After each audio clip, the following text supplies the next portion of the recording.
to introduce today's speaker. His name is Benn Stumph. He's got a great talk called Create a Life You Love, Navigating When You've Lost the Map. Ben is a passionate leader who is driven to see those around him continue to grow toward becoming the most fulfilled versions of themselves they can be. In his career as a business owner, speaker, teacher, and healthcare executive, Ben has consistently found himself in positions to influence and challenge people to continue learning and filling their toolbox to prepare for future challenges. Married with 2 kids, Ben and his wife Amber together run Copper Bottom, an organization focused on encouraging individuals and families to hashtag create the life that you love. Create the life you love. I'm super excited to welcome up Ben onto the screen. I'm going to make my exit, and I know this is going to be a fantastic talk. Good luck, Ben. Thanks, Travis. And I am absolutely incredibly grateful for the opportunity to be here this afternoon. We're talking about one of my favorite things, and that is creating a life you love and navigating when things seem to not go exactly the way that we expected, because that happens all the time. So buckle up. We're gonna jump right in. And you know, my hope today is that everyone here leaves encouraged to find purpose in life. And through that purpose, you create a life that you love, that you choose to do the things that align you with who you were meant to be. I believe that we're all intended to become something. And that's really what this is about. And now, before I go any further, I fully understand that we're in this new world, that there's COVID-19 has thrown everything amok. Can I use an old term? And we don't really know everything that we used to know, right? But it may seem counterintuitive to be talking about intentionality and how do we use this time and how do we leverage the time to continue working towards our goals. But I really do believe that we can leverage any situation we're in to continue growth. And believe me, the Stumph family gets it. We're there with you. My 2 kids are not allowed to brush their teeth in the same room anymore because that is too much for them to handle. We found the end of the rope, but we still control our calendar. We still control our goals, and the things that we're striving for are still attainable. We just need to continue focus on them and don't let the distractions get us too far off course. So today, I'm going to offer you a little bit of encouragement and an opportunity to change your perspective on what it is that derails us, because we set goals on an annual basis or biannual, or however often you set goals, and we don't always end up getting there as quickly as we would like. However, I don't know that we always see what it is that derails us accurately. So let's go ahead and dive right in. So as we get going, I just want to tell you a little bit of a story. So a number of years ago, a very good friend of mine and I led a 750-mile bike ride trip to raise money to build wells in Africa and India. It was a fantastic trip. And as you can imagine, it needed to be very detailed. We were leading 25 riders. All of our riders were either college students or high school students. So we had to be extra prepared. And we were diligent in our planning. We spent time figuring out the exact route, where we were going to spend every night. And we knew exactly what it was that it was going to take. We made sure everybody was training appropriately because every rider needed to go between 25 and 100 miles every day. So we were very intentional on making sure that we knew exactly where we were going and that we were going to be able to do it well. And so we spent months planning, and we got to day number 1 and everything fell off the rails. And I mean everything. Traffic kept half of our team from getting to our starting location. Once we got there, it was too late in the night, and half of our team didn't get the amount of sleep that they needed, so they couldn't even get to where the starting line was going to be. So we had to break up at the very beginning. Then we realized that our flatland training in Minnesota did not translate very well to riding as a group in the Black Hills. So we found things going south fast, and it was very challenging. Everybody was very crabby, and we're getting to the end of the day, and we're 5 miles away from the end of the day, and we're just trying to push forward and get there. And I remember we come over the crest of this hill, and the road in front of us went from pavement to all gravel. And that seemed like the biggest issue in the world. And there was no way that we were going to be able to pull back from that, because if we took 25 bikes over gravel, someone's going to start blowing tires and then we're going to get into a big issue. So that gravel road became the roadblock for us, and it became the thing that we were focusing on. And now that I think about it, it really wasn't that big a deal. I mean, a 5-mile detour on a 750-mile trip, really, it's not that big an issue. But in the moment, it felt like a showstopper. And I think when we look at the things that hold us back from accomplishing our goals, it's really easy to misidentify the thing that's really holding us back. For us, it was that gravel road, but really when we had a moment to step back and think, it was the fact that we hadn't conditioned appropriately. We hadn't figured out how we were going to lead when things weren't going well. We thought that we were going to get on this great road trip. Everybody was going to have a fantastic time. And then we were just going to end up moving and accomplishing this really great thing together. We didn't think about the fact that everybody was going to get tired and things were going to go wrong. And so it's not always the big distractions that keep us from achieving the goals that we set.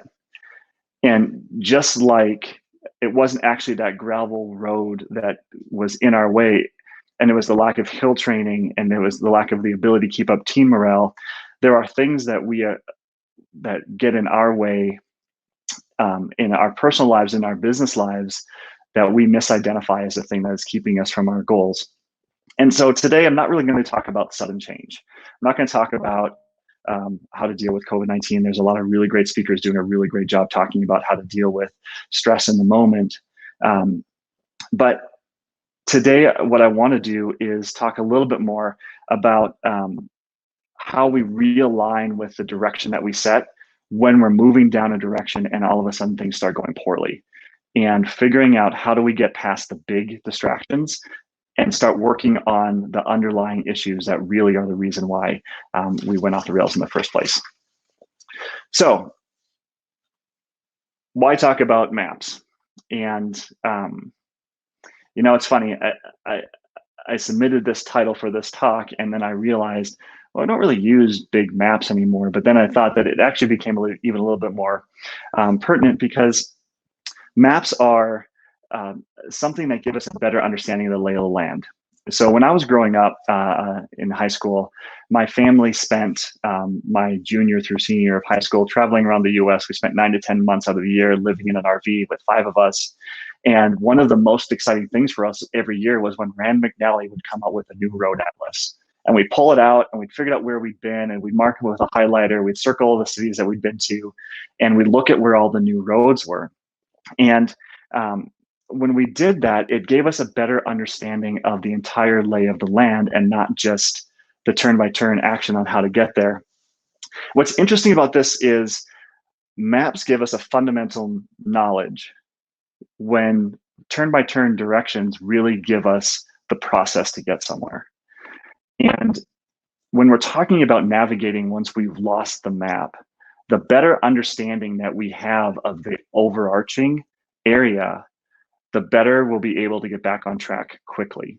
Because there's inevitably going to be a time when you're following turn-by-turn directions, you lose cell phone signal, the phone battery dies, the technology doesn't allow you to follow the process the way that you're following the process. And for me, I always like knowing ahead of time, where am I going to be going? And it's like I'm looking at my phone map and I'm looking at all the renderings of the buildings and the roads, and I want to know that it's 400, 300, 200 feet in front of me, and then I get to make the turn. But life doesn't really work that way. And I think that we all would say that inherently we understand that, but we're still trying to make those choices, and we're still trying to do that.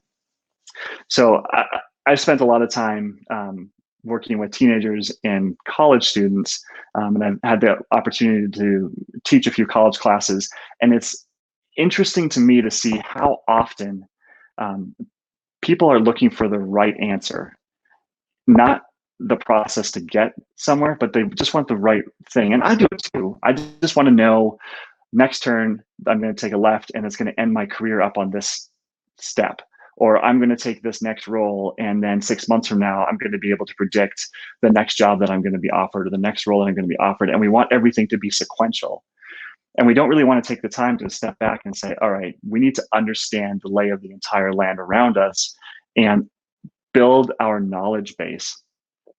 Because following turn-by-turn directions is only going to get us somewhere that someone else has already been. Have you ever thought about that just for a second, that turn-by-turn directions work really well if someone's already been there? But what we're trying to build in our lives is something new and something that we're each individually designed for. And if we can't begin to understand the knowledge and the breadth of the area around us, what we end up running the risk of is just following somebody else's path. And inevitably, we're going to end up disillusioned and frustrated. So what we're going to talk about now is just a couple of really quick tools and ideas that I've learned over the course of my career and people have taught me that help us to better understand the lay of the land and get us back on track when we really need to be building those disciplines and those tools and those habits that are going to help us be successful in the long run. So the first thing is this: let's just get growing. Let's just start growing. First of all, as I level set with all of you, I want to lay this foundation for all of us that growth is our own individual responsibility. We can't wait for somebody else to kind of pick up the mantle and expect them to do all the growing in our lives for us. If you want to go somewhere, or you want to do something, or you want to become someone, that's on you. It's your responsibility. And I fear that we often kind of put our hands up and say, I don't really think I can do that. We need to take the responsibility on ourselves, just like we teach our kids. Hey, you're going to have to learn how to learn on your own. Otherwise, you're going to end up not knowing how to learn, and that's going to put you in a really, really terrible situation. So I think that the thing, as we dive into this and we look at this really great picture, we forget that the thing that we need to focus on first is actually our root system. It's not all of the visible things that people see. And I know that it gets really frustrating, and I've been there, and I see it myself, that I look at someone else's life and I think, how did they get there? Why are they doing that? How did they get that promotion? How come they got such a better job than I did? How come I can align what I see in myself with all the things that I see in other people's lives, and it just doesn't align with the way that I think that it should? Well, you don't know what the root system looks like, and you don't know how much time they've taken to develop that. And that's not really our call, but for each of us, if we want to see that growth happen, we need to be intentionally focused on building our roots and driving them deeper. And again, I'm going to give you a couple tools that I think will be really helpful. But just again, as we level set, understand growing is your responsibility. And our ability to continue growing is based on our willingness to remain uncomfortable. So our family has, we do family goals every year. My wife and I go away for a weekend, and we set goals for ourselves individually, for our business, for our kids.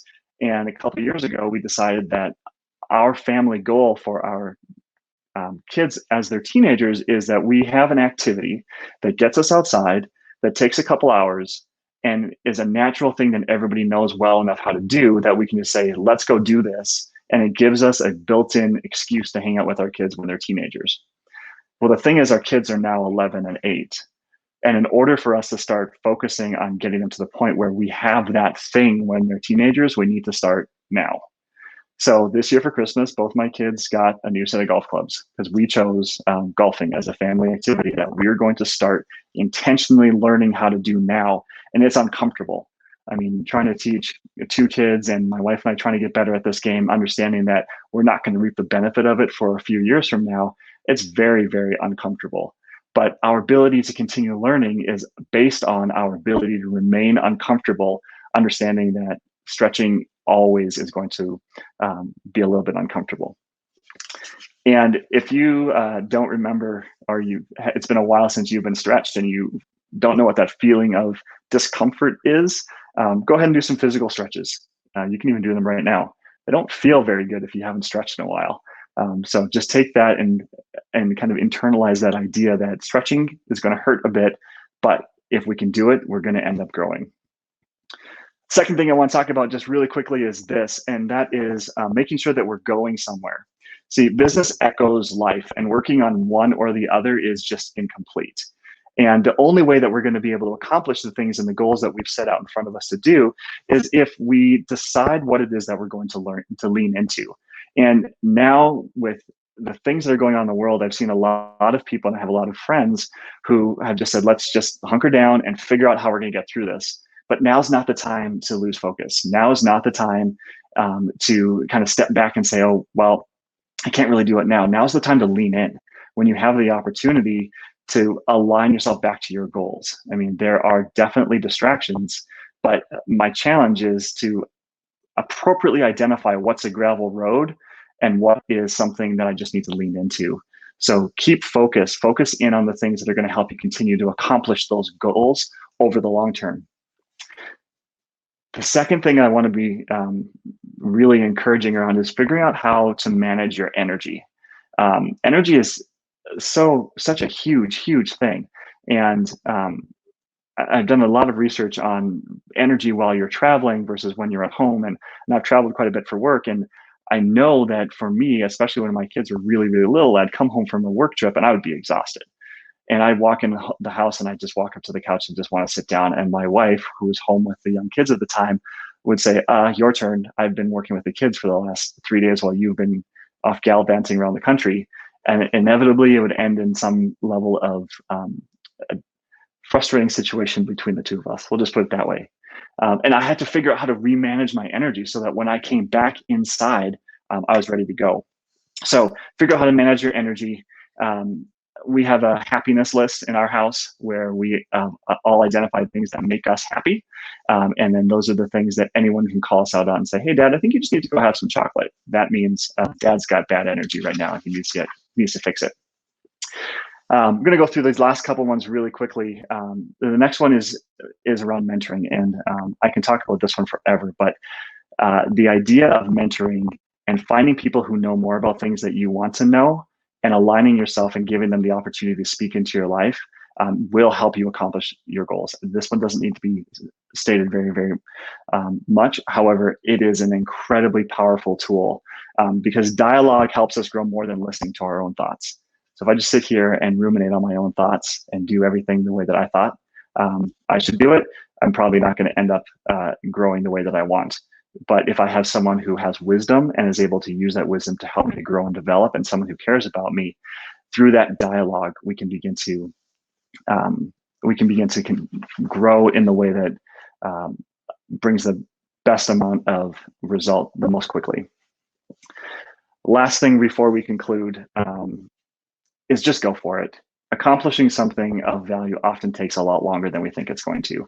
And the urgency here is not that you're running out of time to get to the end, but the urgency is that the later you start, the less time you're giving for whatever the action is to fully work its way through and become very beneficial. So just go do it. Start working on the goal, stay focused, lean in, do something that's going to help you accomplish whatever it is that is going to get you to be really who you were meant to be. And I want to end with this last encouragement for all of you. I know that we all think that we're the only ones who have a certain set of struggles, but it's not true. We all have very similar struggles. And the more you have conversations with people around growth and the more that you talk about the things that are holding you back, the more you'll realize more people have gone through the things that you're struggling with than you fully realize. And it doesn't have to be perfect to be valuable. It just has to keep moving you forward. Growth is this unbelievable thing because when you look at things in nature, they're either growing or they're dying. And my hope and my encouragement for all of us is that we continue growing and becoming, like I said, that those people who are aligned with who we were meant to be. And through that, we can accomplish the most good around us that we possibly can. So with that, I'll end. Thank you so much for your time and your attention. It's been a pleasure.